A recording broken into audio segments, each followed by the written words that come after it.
पिछली बार चर्चा किए थे कि भारत में राष्ट्रवाद, क्लास 10th का भारत में राष्ट्रवाद, इसको हम लोग पढ़ेंगे। इसको शुरू करने से पहले एक बहुत महत्वपूर्ण बात आप लोग जान लीजिए कि ये जो पाठ है भारत में राष्ट्रवाद, यदि आप इस पाठ को अच्छे से तैयार कर लिए, अच्छे से तैयारी हो गई और लिख ले गए, तो समझ लीजिए आपका लगभग 25 से 30% जो सामाजिक विज्ञान का पाठ्यक्रम है वो आपका तैयार हो जाएगा। वो इस तरह से कि अभी आपको बता दें कि जो 5 नंबर होता है मैप वाला, वो आपका इसी पाठ से आएगा, क्योंकि आपको जो मैप मिलेगा वो यूरोप का नहीं मिलेगा, विश्व का नहीं मिलेगा, वो मैप रहेगा भारत का। और भारत का इतिहास इसी पाठ में है, यानी कि जो पांचों प्रश्न 5 नंबर फिक्स है आपके इस पाठ से, बाकी लगभग 3 से 2 नंबर जो विकल्प वाला है इसी पाठ से रहेगा। और अति लघु की बात की जाए तो पूरी उम्मीद रहती है कि 4 में से 2 नंबर अति लघु का भी आपका इसमें आ जाएगा, यानी कि इसी पाठ से 2 नंबर अति लघु का भी आएगा। और 3 नंबर जो लघु का है वो भी पूरी उम्मीद रहती है कि 3 नंबर लघु का भी आएगा। और विस्तार, अगर लघु कटा तो विस्तार पक्का 6 नंबर का इस पाठ से आ जाएगा, क्योंकि अभी मैंने देखा चेक करते हुए भी कि इस पाठ से ज़्यादा प्रश्न उठा था। कहने का मतलब 5, 2, 7, 2, 9, 3, 12 से लेकर 15, 12 से 15 नंबर का जो काम है आपका इसी पाठ से हो जाएगा। तो इससे आपका रिजल्ट जो है अच्छा बन सकता है। तो इसको ध्यान से पढ़िएगा, हम पढ़ाएंगे, यहाँ पढ़िएगा, घर पे बुक होगी फिर पढ़िएगा, विद्यालय खुलेगा फिर पढ़ाया जाएगा। तो इस पाठ को आप तो पक्का है तैयार कर लीजिए। बाकी जो विदेशी इतिहास है, विश्व इतिहास है, वो तो एक बार में पढ़ना नहीं पड़ेगा, लेकिन इसके बारे में आप जानते हैं। तो इसका जो पहला पार्ट है वो क्या है कि पहला विश्व युद्ध, खिलाफत और असहयोग। पहला विश्व युद्ध, खिलाफत और असहयोग। जल्दी जल्दी लिखना है, जल्दी जल्दी बताना है, ऐसा नहीं कि राइटिंग में नहीं जाना है, क्योंकि वीडियो का एक टाइम लगभग रहेगा, मैक्सिमम 30 मिनट से ज़्यादा नहीं जा सकते। तो पहला विश्व युद्ध, खिलाफत, असहयोग, ये हमारे यहाँ कैसे। पहली बात तो हम बात करेंगे पहले विश्व युद्ध के बारे में। 1914 में पहला विश्व युद्ध स्टार्ट हुआ था, पिछले वीडियो में थोड़ा सा हल्का सा बताया गया था। तो 1914 में पहला विश्व युद्ध स्टार्ट हुआ था, और आप जानते हैं कि इस विश्व युद्ध में इंग्लैंड भी शामिल था, अन्य देशों की तरह इंग्लैंड भी शामिल था, और इंग्लैंड का कंट्रोल था हमारे ऊपर, यानी कि इंडिया के ऊपर। अब इंग्लैंड विश्व युद्ध में विजय पाए, उसके लिए उसको भारी सेना की आवश्यकता थी, और सेना वो लाए कहाँ से, उपनिवेश बनाया था हमको, और हमारे संसाधनों को वो अपने उपयोग के लिए अधिक से अधिक दोहन कर रहा था। प्राकृतिक संसाधन या हमारे खेतों से जो भी उपजाता था या खनिज जो भी था वो ले जा रहा था। इसी तरह से उस विश्व युद्ध में सैनिक बनाने के लिए जबरदस्ती भर्ती करने लगा भारतीयों की, भारत में रहने वाले लोगों की जबरन भर्ती। एक शब्द है आपके बुक में कि जबरन भर्ती। जबरन भर्ती का मतलब है जबरदस्ती भर्ती कर लिया जाए। अब आपको लड़ने का मन ना हो, आपको टीचर बनना है, आपको इंजीनियर डॉक्टर बनना है, आपको ज़बरदस्ती भर्ती करके भेज दिया जाएगा, चलिए आप सीमा पर चलिए, अच्छा नहीं लगेगा, आपको विरोध में खड़े हो जाएंगे आप। तो यहाँ पे चलो ठीक है, भारतीयों को नौकरी देने के लिए आप भर्ती कर रहे हो, अच्छी बात है, लेकिन ये विडम्बना यही थी कि लड़ने के लिए भारतीयों को आगे किया जाता था, अंग्रेज पीछे रहते थे, वेतन अंग्रेज ज़्यादा पाते थे, भारतीय कम पाते थे। बाकी भेदभाव, नस्लवादी भेदभाव, तमाम तरीके से भेदभाव वो भारतीयों के साथ होता रहता है। तो जबरन भर्ती, पहले विश्व युद्ध में भारतीयों की जबरन भर्ती होती थी। और आगे देखते थे कि जब जबरदस्ती भर्ती, तमाम जो कारण बताए गए थे भारत वालों में राष्ट्रवाद की भावना का पनपने का, जैसे संचार साधनों का विकास इतिहास भी है। अलग अलग तरीके से भारतीयों का शोषण किया जा रहा था, परेशान किया जा रहा था। और इस तरह से जो प्रथम विश्व युद्ध के टाइम की बात है तो वो जबरदस्ती सेना में भर्ती वाली बात है।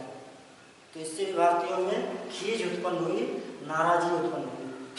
आते हैं शब्द खिलाफत, देखते हैं खिलाफत क्या है।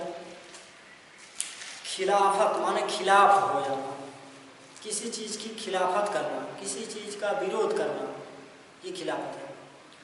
1900 जब ये विश्व युद्ध 1914 से 1918 तक चला, इस विश्व युद्ध में जो तुर्की साम्राज्य था, यूरोप का जो तुर्की था, वो हार गया। और उस तुर्की में एक व्यक्ति था जो पूरे संसार के, पूरे विश्व के जो मुस्लिम समुदाय था उसका गुरु, यानी कि संपूर्ण मुस्लिम जगत का जो धार्मिक गुरु होता था उसको कहा जाता था खलीफा। जैसे आज मुल्ला कहा जाता है, मौलवी कहा जाता है, पंडित कहा जाता है, किसी को संत महात्मा कहा जाता है, तो ऐसे जो संपूर्ण मुस्लिम समुदाय का धार्मिक गुरु होता था, धार्मिक नेता होता था, वो खलीफा होता था। और ये था तुर्की का, तुर्की अर्थात टर्की, बात एक ही है, दोनों ही है, दोनों एक ही बात है। तो एक अफवाह फैली, अफवाह ये थी कि जो इंग्लिश सरकार है, जो अंग्रेजी सरकार है, वो खलीफा को दंडित करना चाहती है।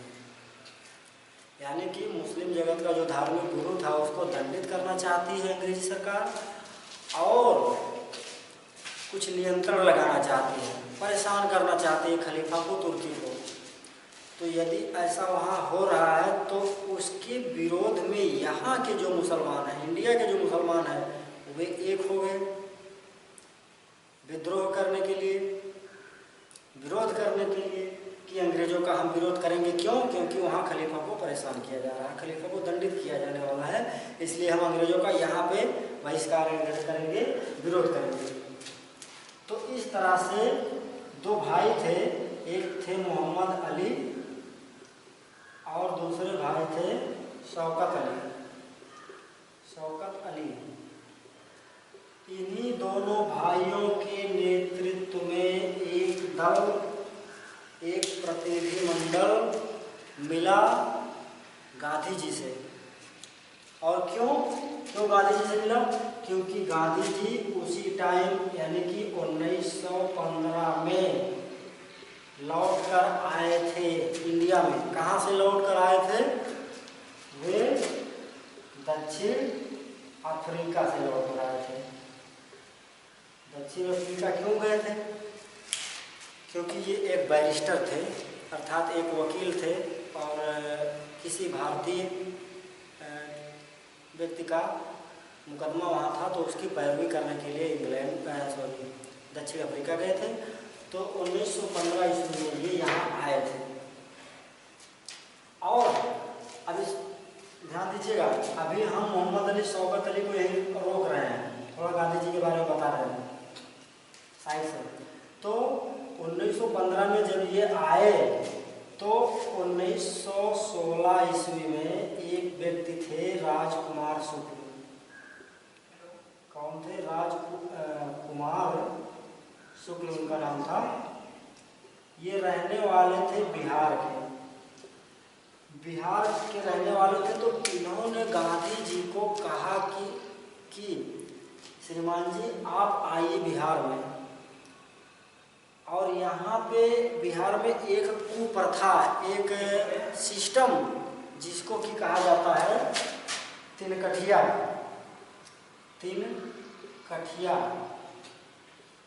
व्यवस्था लागू थी। ध्यान से समझिएगा, ध्यान से सुनिएगा। और थोड़ा कहीं शिकायत ये मिलती है कि कुछ बच्चे ऐसे हैं जो कुछ वीडियो जो है पूरा नहीं देख रहे हैं, तो अपने साथ मजाक कर रहे हैं। यदि आप ऐसा कर रहे हो तो अपने साथ खिलवाड़ कर रहे हैं, ऐसा ना करिए।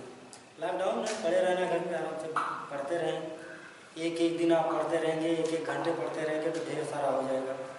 बोर्ड का कोई तब दबाव नहीं रहेगा, आसानी से आप आगे बढ़ जाएंगे। तिनकठिया प्रथा वहाँ विद्यमान थी।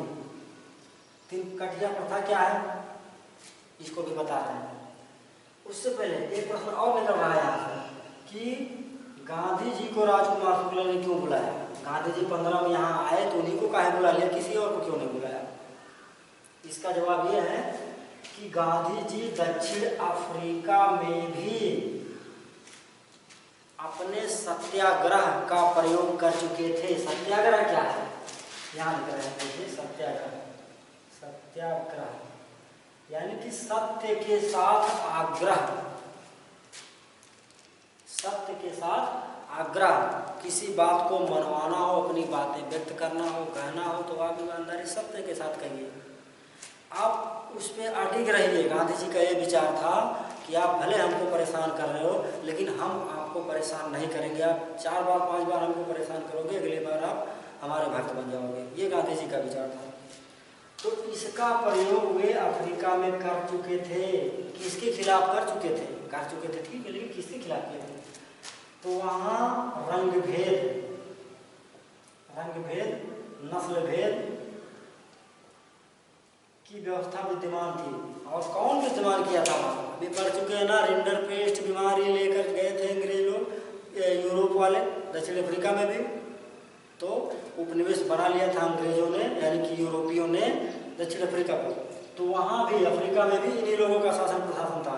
तो वहाँ पे गांधी जी ने अपने सत्याग्रह का प्रयोग किया था, रंग भेद और नस्ल भेद को मिटाया था। इनके एक मित्र भी थे नेल्सन मंडेला, उन्होंने भी काफ़ी महत्वपूर्ण भूमिका निभाई थी, लेकिन हमको गांधी जी को भी पढ़ना है। तो इन्होंने वहाँ पे रंग भेद का मतलब रंग के आधार पर किसी के साथ भेदभाव करना, ये गोरा है वो काला है, जैसे अंग्रेज भी यहाँ करते थे। अब अंग्रेजों को गोरा बोलते थे, भारतीयों को काला बोलते थे, तो ये रंग भेद है। नस्ल भेद, किसी के का जो नस्ल होता है, या जैसे किसी का, जैसे कोई व्यक्ति कदकाठी में बड़ा होता है, कोई कदकाठी में थोड़ा बौना होता है, दिखने में कैसा लगता है। जैसे आप श्रीलंका या वेस्ट इंडीज को देख लीजिए, ऑस्ट्रेलिया वालों को या नीदरलैंड वालों को देख लीजिए, इंडिया वालों को देख लीजिए, तो या फिर अभी नेपाल में चले जाइए, नेपाल वालों, चाइना वालों को देखिए, तो इनके अलग अलग नस्लें हैं। तो नस्ल के आधार पर भी भेदभाव किया जाता था वहाँ पे, यहाँ भी किया जाता था कि ये इस नस्ल का है तो इसको ज़्यादा मतलब प्रोत्साहित किया जाना चाहिए, इसको ज़्यादा छूट या ज़्यादा सुविधाएं दी जानी चाहिए, और ये व्यक्ति जो है ये इस नस्ल का है तो इसको कम सुविधा दी जानी चाहिए। तो ये सब व्यवस्था, ये सब मतलब दिक्कतें यहाँ पे विद्यमान थी दक्षिण अफ्रीका में। तो गांधी जी ने इसको सफलतापूर्वक भेदने में कामयाब रहे थे, इसको सफलतापूर्वक रंग भेद या नस्ल भेद को तोड़ने में कामयाब रहे थे। तो वहाँ उसके बाद यहाँ जब 15 में आए तब राजकुमार जी ने कहा 16 में कि अब श्रीमान जी हमारे यहाँ आइए, जो विचार, जो अस्त्र, जो सत्याग्रह अस्त्र का प्रयोग आप दक्षिण अफ्रीका में किए थे, वैसी अस्त्र का उपयोग आप यहाँ कीजिए, बिहार में कीजिए। और यहाँ क्या परेशानी थी? 3 कठिया व्यवस्था थी। 3 कठिया क्या है? जैसे हमारे यहाँ जो है 1 बीघा होता है तो 1 बीघा में 20 बिस्सा होता है। इसी बिस्सा को बिहार में काठी बोला जाता है, काठी कहा जाता है। 20 काठी का 1 बीघा होता है। यानी कि कुछ ऐसा सिस्टम अंग्रेजों ने वहाँ डेवलप कर दिया, ऐसी व्यवस्था, ऐसी प्रणाली लागू कर दी कि वहाँ के लोगों को, बिहार के लोगों को अपने भूमि के 3/20 बिस्सा हो गया, उसका 3/20 भाग पर नील की खेती करना अनिवार्य था। इसके अलावा इन लोगों से, यानी कि बिहार वालों से ये भी अपेक्षा की जाने लगी, या ये भी नियम थोप दिया गया कि आप जो भी आपके उपज हो आप किसको बेचिए? अंग्रेजों को बेचिए, और अधिक से अधिक उपज उत्पन्न करिए और अंग्रेजों को बेचिए, जिससे उनकी अर्थव्यवस्था मजबूत हो। तब गांधी जी आए यहाँ पे, यानी कि बिहार में, जिला था चंपारण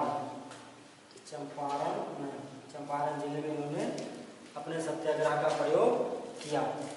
विकल्प में पूछता या अभिलेखों में अगर आपसे पूछ लेगा कि अब दक्षिण अफ्रीका से लौटने के बाद गांधी जी ने सत्याग्रह का प्रयोग सबसे पहले कहाँ किया? आया था ये प्रश्न, इस बार आया था। चंपारण में किया, अहमदाबाद में किया, खेड़ा में किया, या कोई और ऑप्शन दे देगा, मुंबई में किया, कहीं भी दे देगा। तो वो चंपारण में किया था। किस व्यवस्था के खिलाफ? तिनकठिया प्रणाली के खिलाफ किया था। कब? 1916 ईस्वी में। अभी देखिए एक चीज ध्यान दीजिए, यहाँ भी मोहम्मद अली और शौकत अली को रोके हैं। क्यों? क्योंकि गांधी जी के बारे में बताने के बाद ये लोग भी गांधी जी से ही मिले थे, तब जाके खिलाफत और असहयोग चला था। तो इसके बारे में जानना जरूरी है, पूरे पाठ में है ये और समझना जरूरी है। इसके बाद 1916 के बाद 1918 में गांधी जी ने अहमदाबाद में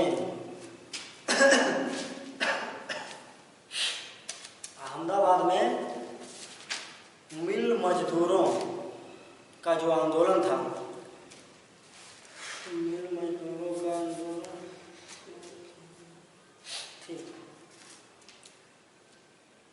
उनका ये मांग थी कि जैसे वहाँ पे जो मिलों के मालिक होते थे वो भी अधिक से अधिक किसानों का मजदूरों का शोषण करते थे, और चाहते क्या थे कि ज़्यादा से ज़्यादा काम करें, कम से कम पैसा लें। 12 घंटे से ज़्यादा काम करें, पैसा कम लें। कोई भी यही चाहेगा कि उसको जो मजदूर मिले वो ढेर देर तक काम करें और पैसा जब देने की बात है तो कम करें। तो ऐसा ही कुछ व्यवस्था अहमदाबाद में था। उसके अलावा इसी समय खेड़ा में भी किसानों का एक आंदोलन था, उसका भी नेतृत्व गांधी जी ने किया था। वो आंदोलन ये था कि जैसे वहाँ लगान फसल बर्बाद हो गई थी, और उस पर भी फसल बर्बाद होने पर भी उनसे लगान यानी मालगुजारी लेने का प्रयास किया गया अंग्रेज़ों के द्वारा कि आपकी फसल भले बर्बाद हो गई है लेकिन आप हमको टैक्स तो दीजिए, लगान तो दीजिए, भले आपके खाने को ना हो लेकिन हमें दीजिए। तो इस व्यवस्था के खिलाफ भी गांधी जी ने गुजरात के खेड़ा में किसानों के साथ आंदोलन किया और उसको लगान को माफ़ करवाया, अंग्रेज़ों के द्वारा लगान माफ़ भी कर दिया गया। और यहाँ क्या कहते हैं, अहमदाबाद, यहाँ जो मिल मजदूरों का आंदोलन था इसको भी इन्होंने सफलतापूर्वक अंजाम दिया, और जो मजदूरों का शोषण हो रहा था उसको रोकने में कामयाब हुए। उनके काम के घंटों में कमी करवाने में गांधी जी कामयाब रहे। अब इतना होने के बाद अब आपको बताया गया कि 1918 में विश्व युद्ध खत्म हुआ, और इसी समय तुर्की के खलीफा पर प्रतिबंध लगाने की अफवाह उड़ी, खलीफा को परेशान करने की अफवाह उड़ी। तब जाके, क्योंकि गांधी जी आ चुके हैं, 1918 से 20 की बात चल रही है, और गांधी जी के सत्याग्रहों के बारे में लगभग पूरा देश जान चुका है। तब इसी समय अली बंधुओं, अली भाइयों यानी कि शौकत और मोहम्मद अली ने गांधी जी से मिला, गांधी जी से मिले कि गांधी जी आप हमारा सहयोग कीजिए, यानी कि हम खिलाफत करना चाहते हैं अंग्रेज़ों का और आपका आशीर्वाद इसमें चाहिए। तब गांधी जी ने इन लोगों को आश्वस्त किया कि बिल्कुल आप लोग खिलाफत करिए और हम जो है आपके साथ हैं। फिर उन्होंने असहयोग आंदोलन को स्टार्ट किया। स्टार्ट कब किया बताते हैं, असहयोग आंदोलन। खिलाफत और असहयोग समझ के आप सभी लोग, खिलाफत और असहयोग एक ही में जुड़ा हुआ है। क्यों? ये गांधी जी चलाए थे और ये भी गांधी जी ही चलाए थे, लेकिन मोहम्मद और शौकत अली दोनों भाइयों के सपोर्ट से। और ये क्यों चला था? खलीफा को जो दंड देने का विचार चल रहा था अंग्रेजों के द्वारा, उसके विरोध में ये आंदोलन शुरू किया था। तो आप देखते हैं 1920 में असहयोग आंदोलन।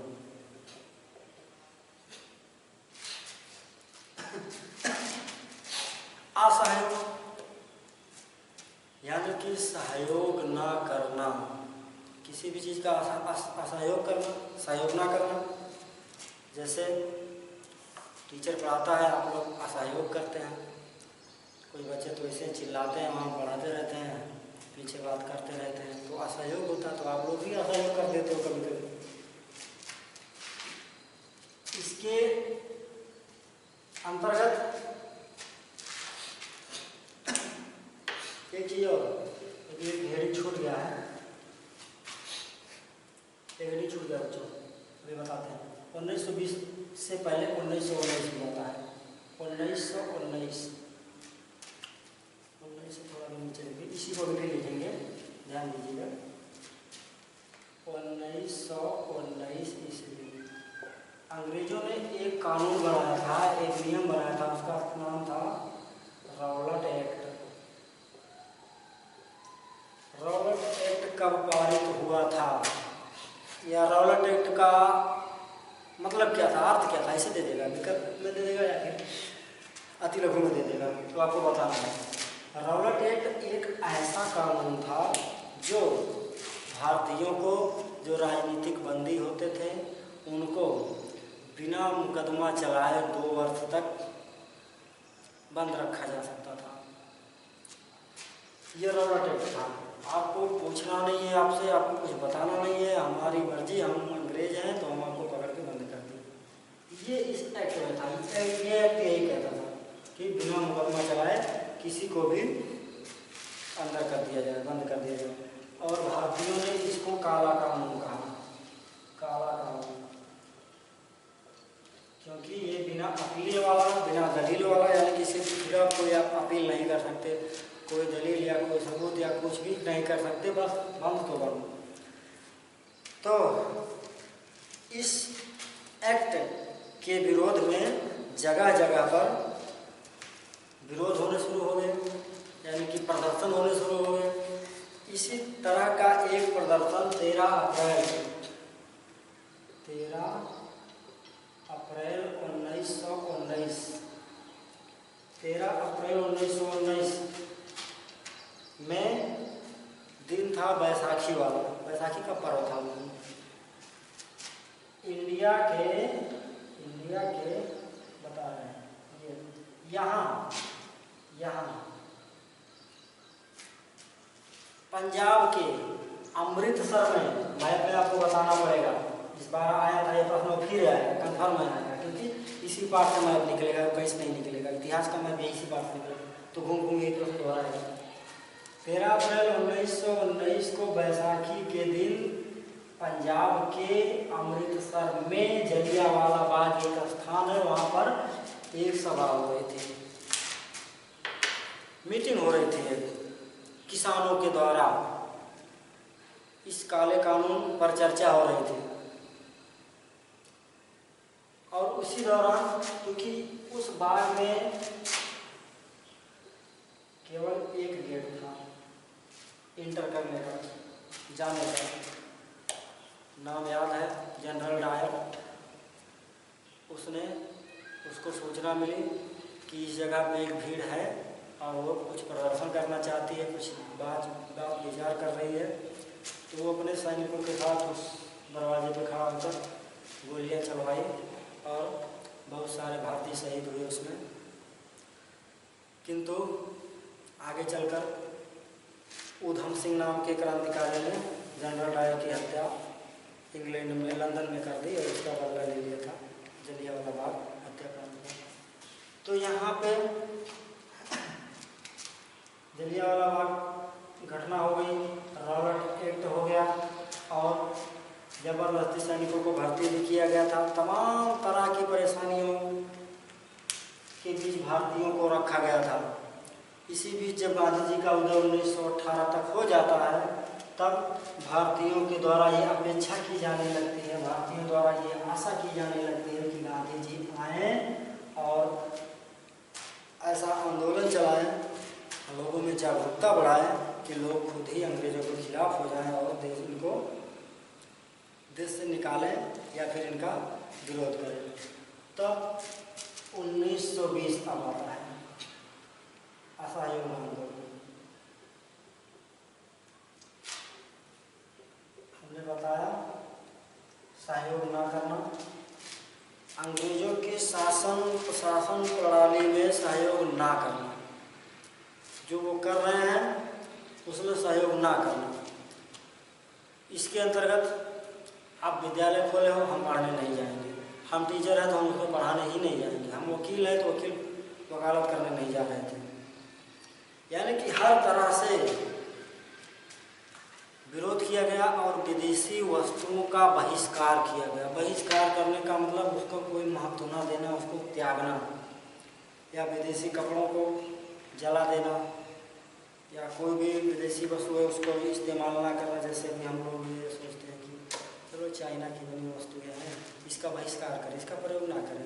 दिवाली के समय में चाइना की जो लाइटें हैं उसका प्रयोग ना करें, या चाइना कुछ भी सामान हो उसका प्रयोग ना करें, यानी कि बहिष्कार करें।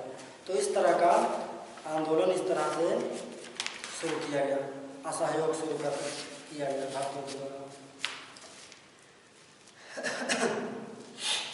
अब सेकंड जो पार्ट आपका है, आंदोलन के भीतर अलग अलग धाराएं। आगे देखते हैं जो दूसरा पार्ट इसी पार्ट का है, आंदोलन के भीतर अलग अलग धाराएं। धारा का मतलब यहाँ विचार। असहयोग आंदोलन के भीतर ही अलग अलग टाइप के लोगों के भीतर विचार। जैसे शहरों में आंदोलन, शहरों में कैसा आंदोलन था, जो विदेशी कपड़े थे इनको जला दिया गया, इनकी होली जला दी गई। और जो शराब की दुकानें थी, क्योंकि शराब ऐसी चीज़ है जो भारतीयों का पैसा भी ले जा रही थी, इन्हें अस्वस्थ भी कर रही थी, और ये नशे में आके समाज का अहित भी करने को तैयार रहते थे। तो इन दुकानों की पिकेटिंग की गई। पिकेटिंग नया शब्द है आपके, तो पूछ लेगा पिकेटिंग क्या है। पिकेटिंग क्या है? तो पिकेटिंग का मतलब ये है कि किसी भी वस्तु का बलपूर्वक जो है कब्जे में कर लेना। इसके अंतर्गत जैसे भारतीयों के द्वारा, भारत की महिलाओं के द्वारा, अन्य लोगों के द्वारा, जनता के द्वारा शराब की दुकानों या अन्य दुकानों पर ज़बरदस्ती जो है अटैक करके उसको कब्जे में कर लिया गया, उसका सामान ले लिया गया। इसी को कहते हैं पिकेटिंग। इसके बाद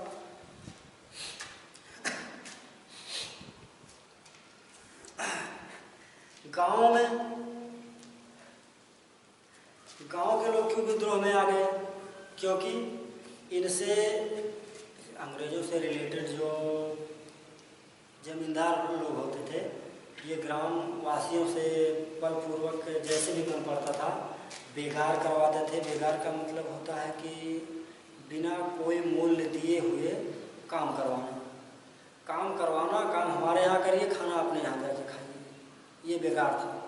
हम जब तक चाहेंगे आप तब तक काम करेंगे और हम पैसा आपको नहीं देंगे, ये बेगार है। भारतीयों से बेगार लिया जाता है। और एक शब्द है गिरमिटिया मजदूर। गिरमिटिया, इनके नेता थे बाबा रामचंद्र देव। ऑप्शन में आता है यदि कि बाबा रामचंद्र देव का संबंध किससे था, या फिर इनमें से कौन गिरमिटिया मजदूरों का नेता था, तो बाबा रामचंद्र देव। गिरमिटिया का मतलब एक ऐसा अनुबंध होता था। अनुबंध का मतलब एक विचारों के माध्यम से एक ऐसी सेटिंग व्यवस्था बन जाती थी कि आपको यहाँ चलना है, ये चीज़ करना है। तो इस तरह से भारतीयों को इस अनुबंध के, इस बंधन के तहत विदेशों में ले जाया जाता था। वो भी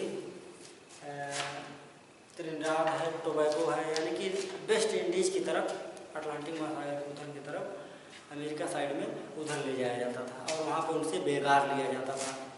और इसी बेगार को गिरमिटिया बोला जाता था। इसी बेगार का को एक नाम दिया गया, शब्द दिया गया गिरमिटिया, और ऐसा करने वाले गिरमिटिया मजदूर कह दिया गया। ये चीज़ थी।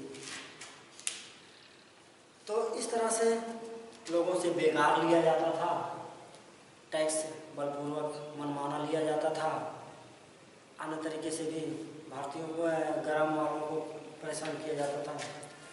तो इन सब से आपको एक चीज़ और बता दें कि जैसे अगर किसी के पास खाने को नहीं होता था, भारतीय के पास ना तो कोई जमींदार उसके लिए जिम्मेदार होता था, ना तो कोई अंग्रेज अधिकारी जिम्मेदार होता था। यहाँ तक कि लोगों को महुआ हुआ बागों में बीन कर उस पर निर्भर रहना पड़ता था। बेचारे महुआ खा के रहते थे, पानी पीकर महुआ खा के रहते थे। लेकिन टैक्सी चाहे जहाँ से दीजिए, आपके पास कोई बर्तन हो बेच दीजिए, आपके पास कोई गहने वगैरह हैं तो उसको आप बेच दीजिए, आप मत खाइए मर जाइए, लेकिन टैक्स जो मांगा जा रहा है वो दीजिए।